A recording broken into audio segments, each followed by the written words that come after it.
How does a neural network know which of its weights to adjust, and by how much? This algorithm is called backpropagation.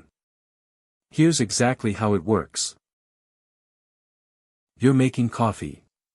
Grind size, water temperature, brew time. You taste it. Too bitter. Brew time, mostly to blame, shorten it. Grind size, a little. Water temperature, barely. A neural network makes a choice on every single connection, a weight. Even a small network has dozens. Real ones have billions.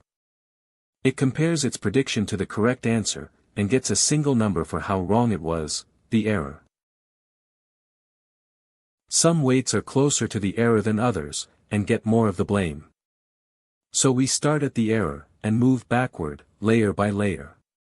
Each layer works out its share of the blame, using the blame that was already computed one step ahead. Nobody recalculates everything from zero for every weight. Each layer's blame is computed once, and every weight in it simply reuses it. That's what makes this fast enough for billions of weights. So, in one breath, the network makes a prediction, and compares it to the truth. The error is traced backward, deciding how much each weight is to blame. Each layer's blame is computed once, and reused, never recalculated from scratch. Every weight gets nudged a little, in the right direction, and we repeat, millions of times. That's backpropagation.